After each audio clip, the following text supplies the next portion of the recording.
Assalamualaikum warahmatullahi wabarakatuh. Baiklah Anda semua, pada siang hari ini Jumat, terima kasih telah meluangkan waktu untuk mendengarkan sedikit materi terkait dengan kiat sukses studi lanjut ke perguruan tinggi. Nah, ini kenapa Bapak mengasih materi ini? Itu karena hasil pengolahan AUM yang kemarin. Nah, hasilnya Ananda itu banyak yang khawatir itu bagaimana sih kiat sukses itu melanjutkan studi ke perguruan tinggi setelah tamat dari SMK ini. Nah, maka dari itu Bapak mengambil materi terkait kiat sukses studi lanjut ke perguruan tinggi. Mudah-mudahan ini nanti itu bisa menjadi sebuah pilihan atau renungan bagi Ananda semua dalam melanjutkan studi kepada perguruan tinggi nantinya. Nah, kita lihat yang pertama. Nah, ada hal yang harus kita perlu ketahui. Nah, setelah tamat dari SMK ini, itu Ananda semua bisa melanjutkan ke tingkat universitas. Nah, tingkat universitas itu merupakan perguruan tinggi yang penyelenggaraan program akademik atau profesional yang beragam dan dikelompokkan dalam fakultas-fakultas. Nah, setiap fakultas itu dibagi lagi program studi jurusannya. Nah, misalnya contoh universitas tempat Bapak sekarang belajar itu di Universitas Negeri Padang. Nah, Universitas Negeri Padang itu terdiri dari beberapa fakultas. Nah, salah satunya Fakultas Ilmu Pendidikan. Nah, Fakultas Ilmu Pendidikan itu terdiri juga dari beberapa jurusan. Kalau Bapak sendiri itu jurusan BK, ada jurusan Matematika, Teknologi Pendidikan, Administrasi Pendidikan. Nah, itu tergantung dari jurusan-jurusan yang akan Anda pilih nantinya. Nah, ada universitas negeri itu UNP, UNAN, UIN. Nah, ini universitas negeri di Sumatera Barat. Yang universitas swasta ada UPI, ada UTY, ITP, dan masih banyak lagi di Sumatera Barat ini. Nah, kemudian yang kedua itu ada institut. Nah, institut ini tidak jauh berbeda dengan universitas. Nah, institut ini merupakan sebuah program pendidikan akademik dan profesional dalam sekelompok disiplin ilmu pengetahuan, teknologi, atau kesenian. Misalnya, memiliki program studi peternakan, pertanian. Nah, contoh institutnya, Institut Negeri. Ada yang pernah dengar IPB, Institut Pertanian Bogor. Ada ITB, Institut Teknologi Bandung. Nah, kemudian ada lagi institut swasta, ISTA, Instiper, dan lain. Itu banyak tergantung minat dari adik-adik semua nanti. Nah, kemudian yang ketiga itu ada sekolah tinggi. Nah, sekolah tinggi itu bisa STAIN, STIE, STIKES. Nah, STIKES. Nah, sekolah tinggi negeri STT Bandung, STTN, STAN. Kalau mau ingin melanjutkan ke sekolah tinggi. Kemudian sekolah tinggi swasta ada STIE, ada STIE AKBP, itu di Khatib Sulaiman, kemudian STIKES, dan lain-lain semacamnya. Kemudian yang keempat itu ada akademi. Nah, akademi ini merupakan sebuah perguruan tinggi juga yang menyelenggarakan program pendidikan profesional itu dalam satu cabang atau sebagian cabang ilmu pengetahuan, teknologi, atau kesenian tertentu.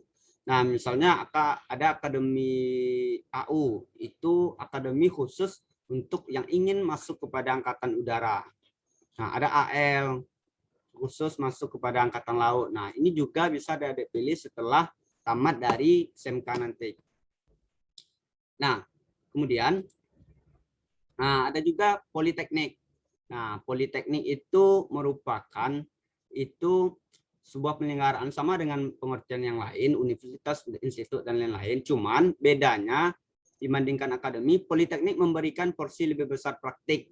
Nah, contoh politeknik itu ada Politeknik Negeri di dekat UNAN, Politeknik Negeri Padang.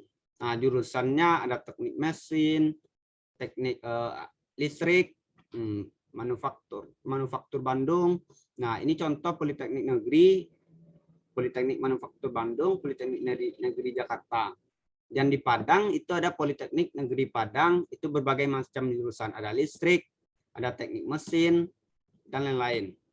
Ada teknik alat berat, dan itu lebih khusus dalam perkuliahannya itu banyak praktek. Nah, jadi kita dipersiapkan setelah masuk Politeknik itu untuk langsung bekerja. Karena di sana itu banyak praktek. Sama dengan SMK juga. SMK juga ada jurusan-jurusan khusus yang seharusnya setelah tamat SMK itu kita dapat untuk bekerja atau melanjutkan ke perguruan tinggi. Nah, kemudian, ada yang kedua itu struktur pendidikan tinggi. Nah, struktur pendidikan tinggi di Indonesia terdiri dari 2 jalur pendidikan, yaitu pendidikan akademi dan pendidikan profesional. Nah, kita lihat. Pendidikan akademi itu pendidikan tinggi yang diarahkan terutama pada penguasaan ilmu pengetahuan dan pengembangannya, dan lebih mengutamakan peningkatan mutu serta memperluas wawasan ilmu pengetahuan. Nah, pendidikan akademi diselenggarakan di sekolah tinggi, institut, maupun universitas, dan lain-lainnya. Nah, pendidikan akademi itu akan menghasilkan lulusan yang memperoleh gelar akademi yang diselenggarakan melalui program sarjana. Misalnya, kita kuliah di Universitas Negeri Padang jurusan matematika misalnya. Nah, itu akan memperoleh gelar di belakangnya SPD. Misalnya si Indah, dia melanjutkan perkuliahan di UNP jurusan pendidikan fisika misalnya kan. Nah, nanti dia setelah tamat kuliah dia akan bergelar SPD, Indah Permata Johan SPD. Nah, kalau seandainya mau melanjutkan ke pendidikan. Nah, kalau mau melanjutkan ke fakultas-fakultas lain, nah itu juga gelarnya juga beda-beda. Tidak hanya SPD, tapi banyak lagi. Nah, kemudian selanjutnya atau program pasca sarjana. Nah, program pasca sarjana inilah program yang sedang Bapak lalui sekarang. Nah, program pasca sarjana ini itu bergelar magister. Nah, seandainya Bapak tamat dari BK UNP ini program pasca sarjana, maka gelar Bapak nanti jadi Jatira MPD. Nah, ini pendidikan setelah lulus dari S1. Nah, silakan kalau seandainya Anda mau melanjutkan ke jenjang yang lebih tinggi, ya silakan. Tapi pikirkan dulu nanti ada kiat-kiatnya bagaimana kita itu untuk memperoleh dan tepat dalam pemilihan studi lanjut. Nah, kemudian selanjutnya ada pendidikan profesional. Nah, pendidikan profesional ini itu dikhususkan untuk mempersiapkan keahlian tertentu. Biasanya anak-anak yang tamat SMK, dia biasanya banyak melanjutkan kepada perguruan tinggi politeknik. Nah, kenapa politeknik? Karena dia sejalan. Kalau SMK itu kan sekolah menengah kejuruan yang ditujukan untuk bagaimana kesiapan peserta didik itu atau siswa itu untuk bekerja setelah tamat itu. Nah, sejalan dengan pendidikan politeknik, dia lebih mengkhususkan untuk meningkatkan keterampilan. Nah, misalnya ada jurusan manajemen. Nah, di politeknik itu lebih dikhususkan untuk meningkatkan keterampilan dan banyak praktek-prakteknya. Jadi setelah tamat dari lulusan politeknik misalnya, nah itu akan langsung bekerja, akan langsung mendaftar kepada lembaga yang berkaitan dengan jurusannya. Misalnya ada yang tamat dari teknik mesin, nah dia mendaftar atau melamar ke perguruan ke PT yang membutuhkan jurusannya itu. Jadi lebih kepada kemampuan atau keahlian khusus. Nah, misalnya di sini kelasnya OTKP ya. OTKP itu otomatisasi tata kelola perkantoran. Nah, jadi lebih dikhususkan itu lebih dikhususkan untuk bagaimana mengelola di perkantoran. Nah, artinya anak-anak semua nanti itu akan bekerja di kantor-kantor. Nah, jadi setelah seandainya anak-anak semua itu tamat dari SMK, nah, kalau seandainya ingin melanjutkan ke perguruan tinggi yang sesuai dengan jurusan Ananda, pilihlah perguruan tinggi yang melanjutkan studi Ananda itu dari SMK ke perguruan tinggi agar nanti tidak terjadi misalnya kalau seandainya beda jurusan di SMK, misalnya SMK OTKP. Seandainya lalu dipilih perguruan tinggi jurusan bahasa Inggris. Nah, itu bisa juga, tetapi nanti itu akan membebankan dari Anda semua karena tidak sesuai dengan kemampuan dan bidang yang dipilih sebelumnya. Seandainya OTKP, silakan cari perguruan tinggi yang ada jurusan tata kelola perkantoran. Nah, begitu agar lebih sinkron keilmuannya. Nah, kemudian selanjutnya, nah ini ada program studi atau jurusan. Nah, ada begini, program studi atau jurusan utama matematika, ilmu-ilmu sains ada matematika, fisika, kimia, statistik, biologi. Ilmu-ilmu teknik, teknik sipil, arsitektur, planologi, geodesi, fisika. Pertanian, peternakan dan kehutanan, perikanan, peternakan, kehutanan, pengolahan pertanian, teknologi industri pertanian. Nah, masih banyak lagi. Nah, ada ilmu komputer, geofisika, astronomi, geografi, farmasi, teknik kimia, nuklir, geofisika, geologi, pertambangan, ilmu tanah, budidaya, ilmu hama penyakit tumbuhan, sosial ekonomi pertanian atau agrobisnis. Kemudian masih banyak lagi. Nah, ada ekonomi, ekonomi manajemen, akuntansi, ekonomi Islam, seni rupa, desain interior, komunikasi visual, rehabilitasi sosial, pengembangan sosial masyarakat. Nah, ini banyak tentunya jurusan-jurusan yang akan Anda tempuh setelah tamat dari SMK nanti.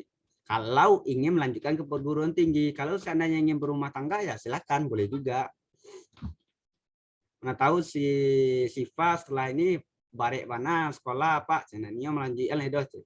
Wah, dia laki saya Pak, dia laki saya yang kerajo, bisa juga kan. Nah, atau si Zara, iyo juga nak payah mana kuliah kok, misalnya kan. Salah Pak, awak nih laki saya Pak, ada orang menunggu, nah, bisa juga kan. Tapi mudah-mudahan Anda semua setelah tamat SMK melanjutkan ke perguruan tinggi, nah atau bekerja sesuai dengan jurusannya masing-masing. Nah, cara memilih program studi dan perguruan tinggi. Nah, ini memilih jurusan itu bukan urusan mudah. Nah, banyak faktor yang harus diperhitungkan dan dipikirkan secara matang. Nah, memilih secara tergesa-gesa tanpa memperhitungkan segala aspek itu akan berakibat fatal bahwa jurusan yang diambil tidak sesuai dengan kepribadian sampai pada DO atau dikeluarkannya seorang mahasiswa karena dinyatakan tidak mampu mengikuti pendidikan yang diikuti. Nah, maksudnya begini. Misalnya si Dara dia mau melanjutkan perguruan tinggi, mau melanjutkan perkuliahan. Ternyata si Siva dia juga ingin melanjutkan perguruan tinggi di jurusan, misalnya jurusan yang diambil Siva itu karena setelah dipikirkan secara matang dengan orang tuanya, nah dia memilih jurusan matematik karena dia pintar matematik. Nah, si Dara karena dia ingin ikut si Siva, nah dia pilih juga matematik padahal secara kemampuan dia tidak sanggup itu, tidak mampu, susah karena dia mengikut si Siva, aman bisa cuma Siva doh bisa minta tunjukan ke Siva buat tugas. Nah, ini akan berakibat fatal nanti kalau seandainya Anda semua tidak memilih program studi lanjutan itu sesuai dengan kemampuan. Harus difikirkan secara matang-matang terlebih dahulu. Nah, kalau sekarang jurusan otomatisasi tata kelola perkantoran, cari jurusan yang berkaitan dengan perkantoran agar sinkron keilmuan adik-adik semua. Nah, cara menetapkan pilihan perguruan tinggi. Yang pertama ada reputasi. Reputasi ini kan ada peringkat-peringkat perguruan tinggi, ada UI, UGM. Nah, cari pertimbangkan reputasi perguruan tinggi itu yang bagus agar nanti setelah tamat dari perkuliahan itu ijazah kita itu diperhitungkan oleh orang-orang. Nah, kemudian metode dan persentase pembelajaran. Nah, metode pembelajaran itu harus penting diketahui karena itu akan menentukan kualitas kompetensi yang akan diperoleh. Penekanan pada porsi pembelajarannya perlu diketahui terlebih dahulu. Kemudian akreditasi. Nah, akreditasi ini sangat penting. Nah, UNP itu akreditasinya A. UNAN akreditasinya juga A. UIN itu akreditasinya B. Perhatikan akreditasi dari universitas yang akan adik-adik tempuh nanti. Karena akreditasi ini akan berpengaruh kepada penerimaan adik-adik semua untuk kerja nanti. Misalnya orang di sebuah lembaga kalau melihat mau masuk kerja, orang yang mendaftar pekerjaan, yang dilihat itu pasti akreditasi dari kampusnya. Nah, dia memperhatikan akreditasi dari kampus. Dia akan lebih memilih orang-orang yang akreditasinya itu tamatan, misalnya akreditasi kampusnya A dibandingkan dengan tamatan akreditasinya C atau B. Dia akan melihat dari akreditasi itu lebih dahulu sebelum melihat nilai. Maka dia itu perhatikan akreditasi dari kampus yang dipilih. Minimal B. Nah, akreditasi kampusnya. Nah, kalau lebih bagus, atau lebih baik A, akreditasi kampusnya. Nah, kemudian selanjutnya, nah, ini tips cara masuk perguruan tinggi favorit. Nah, yang pertama, tentukan pilihan. Nah, ini setelah lulus MK, maka kita akan dihadapkan pada persimpangan jalur. Kalaupun kita memutuskan untuk melanjutkan studi ke jenjang perguruan tinggi, kita harus menentukan pilihan. Silakan tentukan pilihan dari sekarang dan diskusikan dengan orang tua dan yang lain-lainnya agar pilihan itu pas itu sesuai dengan kemampuan adik. Yang kedua, ukur kemampuan diri. Nah, maksudnya ukur kemampuan diri itu kita sanggupnya di mana, kemampuan kita di bidang mana. Silakan kalau seandainya kita mampu di bidang perkantoran, ya silakan masuk jurusan itu. Kalau kita mampu di bahasa Inggris, silakan masuk kepada jenjang bahasa Inggris. Kemudian tetapkan alternatif. Nah, alternatif ini kalau seandainya kita tidak lulus di pilihan pertama, nah kita ada alternatif yang lain untuk masuk kepada jurusan yang lain gitu. Jangan hanya satu saja, tetapkan alternatif yang lain. Jangan sampai kita tidak melanjutkan apa-apa setelah tamat SMK. Nah, ini Bandung, saya sudah SMK le payabana sekolah konyo abalaki ndak lu namo tuh. Nah, yang keempat, tuh cari informasi. Nah, cari informasi ini maksudnya silakan jauh-jauh hari searching di Google atau tanya kepada siapa. Nah, di mana perguruan tinggi yang bagus sesuai dengan kemampuannya itu agar ketika mendaftar nanti itu tidak bermasalah atau tidak salah pilih gitu. Karena banyak orang yang salah pilih masuk perguruan tinggi itu akhirnya drop out. Nah, akhirnya tidak tamat, buang-buang duit. Nah, begitu. Kemudian yang kelima, perbanyak ilmu. Silakan belajar dengan giat. Nah, terutama seputar jurusan yang adik-adik pilih nanti. Kemudian jaga kondisi tubuh. Apalagi di masa pandemi COVID-19 ini sangat rentan sekali karena kita harus mengikuti prokes. Nah, jaga jarak, pakai masker. Nah, kalau sekarang nggak apa-apa pakai masker, nggak pakai masker. Karena kita lagi Zoom. Kalau pakai masker nanti ini kelihatan lucu pula kan. Masa jauh-jauh Zoom meeting pakai masker pula gitu. Nah, silakan jaga kondisi tubuh karena kalau masuk ke akademi atau yang lain karena tes fisik itu juga diperlukan kesehatan itu. Silakan jaga kondisi tubuhnya, jangan banyak begadang. Kalau mau begadang ya boleh sekali, itu pun kalau perlu. Jangan lupa asupan, makan makanan yang bergizi. Nah, ini ada 6 tips untuk masuk perguruan tinggi favorit sesuai dengan kemampuan dari Ananda semua nanti. Nah, mungkin sampai di sini itulah yang sedikit di-share terkait dengan studi lanjut ke perguruan tinggi setelah adik-adik nanti itu tamat dari SMK ini. Nah, sebelum Zoom kita habis ada sekitar 4 menit, ada yang ingin ditanyakan? Tidak? Atau ada yang bertanya itu kan? Ada yang kurang paham?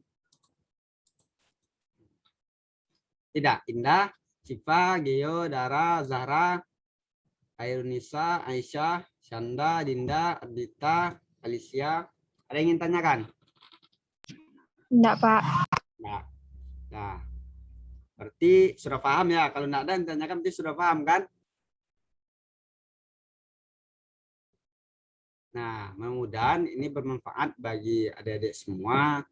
Walaupun tidak masuk sadolahannya, masuk tengok kanan, walaupun keluar tengok kiri, tapi setidaknya ada yang tinggal di telinga kanan gitu kan. Nah, walaupun tidak semuanya masuk, mudah-mudahan ini menjadi pertimbangan bagi adik-adik nanti untuk memilih ke studi lanjut perguruan tinggi. Nah, kalau tidak ada yang bertanya, kita cukupkan sampai di sini. Terima kasih banyak karena sudah meluangkan waktu untuk pertemuan kita pada siang hari ini.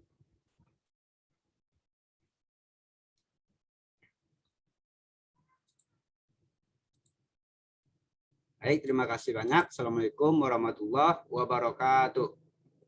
Waalaikumsalam.